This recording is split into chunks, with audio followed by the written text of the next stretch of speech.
How's it going, everybody? It's Warren, and welcome to this week's episode of Theory Thursdays, my segment where you all submit your theories. I choose 5 to go over each week. You vote on the weekly winner, and then you vote on the overall monthly winner.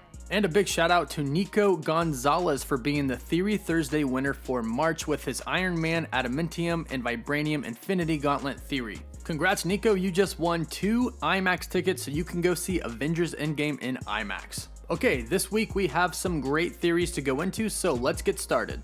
Theory number 1 comes from Angel Feliciano, and it starts in Avengers Infinity War where Tony and Pepper were walking in the park and he was telling her about the dream that he had where they had a child named Morgan. And Angel said in regards to his dream, it wasn't a dream. It was his memories catching up to him from a timeline that he's already lived in. Their child's name is Morgan, named after Pepper's eccentric uncle, and Tony has already met his child Morgan, much like what happened in Back to the Future 2. And then in Age of Ultron, Captain's vision of him and Peggy dancing wasn't necessarily a vision either, but a mix of an alternative timeline, not where he stays behind and doesn't go into the ocean on the plane, but rather a post-snap reversal time where he comes back and lives his life with her. This again due to time travel altering timelines. Angel goes on to say that from everything that we know about time travel, the line, timeline is malleable, is pretty prolific going forward into Avengers Endgame. Angel believes that they kill off / deal with Thanos sooner in the film, but it would be in his interest to look forward in time just like Doctor Strange did and know what's to come and warn previous versions of himself. So they in turn have to deal with previous versions of Thanos as well as trying to obtain the stones to create copies for the new gauntlet.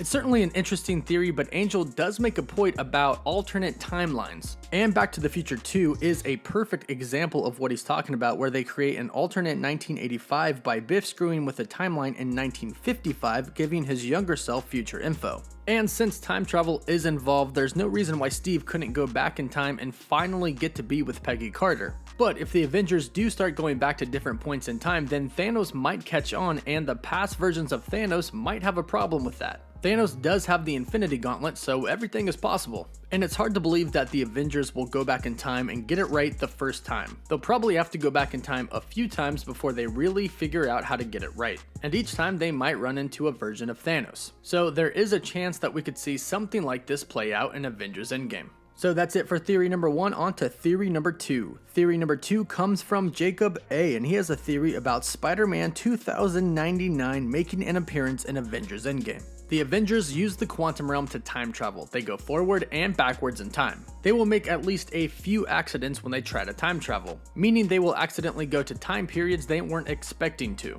And one of those times they arrive in 2099. When they get there, somebody asks, "What year are we in?" And then out of nowhere, a couple of robots attack them. Spider-Man 2099 sees the robots attacking them and he swings in and defeats the robots. As Spider-Man is fighting off the robots, the Avengers go back inside of the quantum realm. And then Spider-Man turns around after defeating all of the robots, doesn't see them there, and is very confused. This theory is a really fun theory and would be a really good Easter egg to throw into Avengers Endgame. Because it's true, the Avengers are going to mess up at least once or twice when they try to time travel. And it would be a funny little scene to see Spider-Man in 2099 appear in Avengers Endgame as a small little Easter egg. After all, we do know that the Russo brothers love the comics. So that's it for theory number 2, on to number 3. Theory number 3 comes from Cameron Valentine, who has a theory about Thor in Avengers Endgame. Cameron says that so far in all of the TV spot trailers, Thor isn't shown too much and only has 2 lines. The 2 of them being, "I saw all those people die," and "I like this one," of course referring to Captain Marvel. Throughout all the trailers, he seems lost in thought and traumatized by all the deaths that he feels responsible for not going for the head.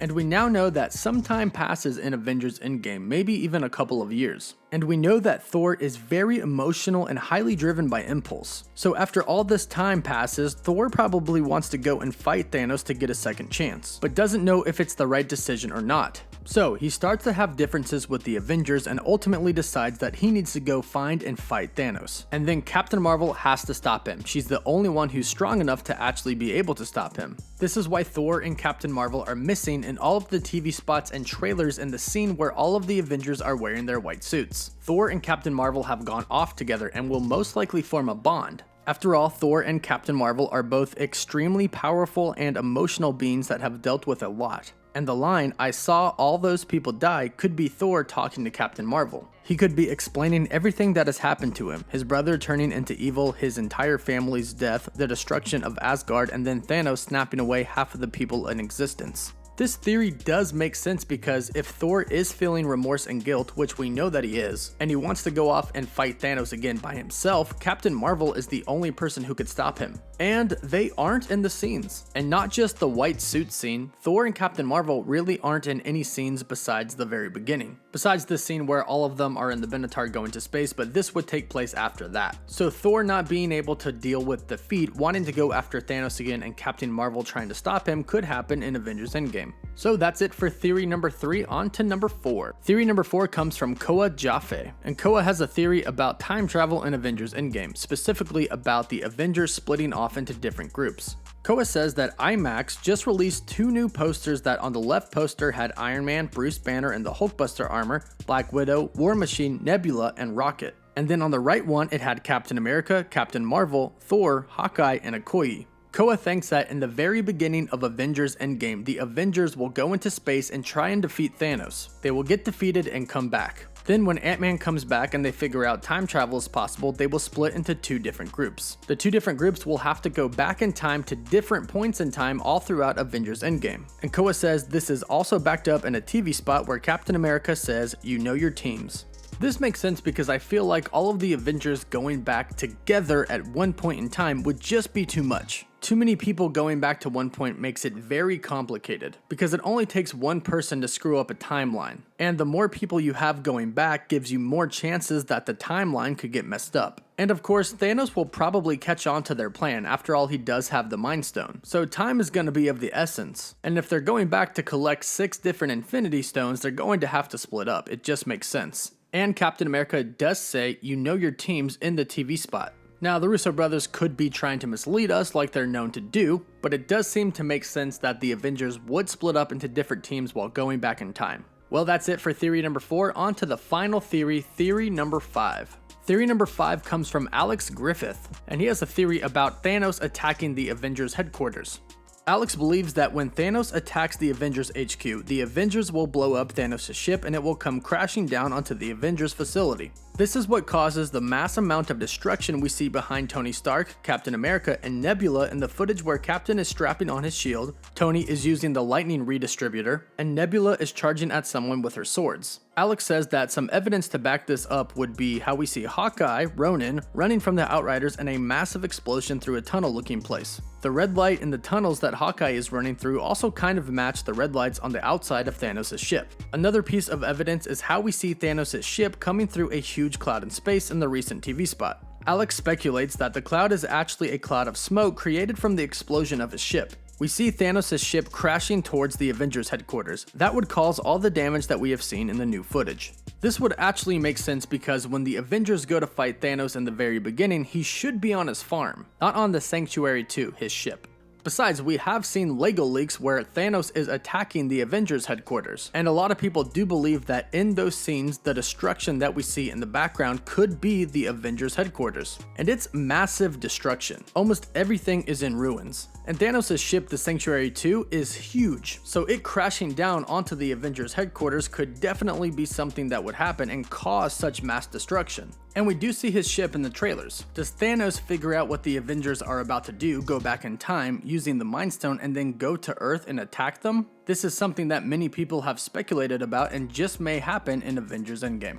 So that does it for this week's theories. Let's do a quick recap. Theory number 1 is that Tony's dream in Avengers Infinity War wasn't actually a dream, but it was his memories catching up to him from a timeline that he's already lived in. Theory number 2 is that the Avengers will go back in time and end up in the wrong timeline they meant to go to, and in that timeline they see Spider-Man 2099. Theory number 3 is that Thor will go and try to kill Thanos by himself and Captain Marvel will have to stop him. And this is the reason we don't see the two of them in the scene where all of the Avengers are wearing their white suits. Theory number 4 is that when the Avengers go back in time, they'll have to split up into 2 different groups. And theory number 5 was that Thanos' ship falls on the Avengers headquarters and that is what causes the mass destructions in the scenes that we see in the Avengers Endgame trailers. So that's it for this week's theories. Don't forget to vote on which one was your favorite. And if you would like to submit a theory of your own, you can find the email to send it to and the instructions in the description down below. If you're new to Theory Thursdays, be sure to subscribe so you can stay up to date on all the latest episodes, and of course so you can stay up to date on everything relating to Avengers Endgame and all things Marvel. As always, thank you all so much for watching. Woof woof.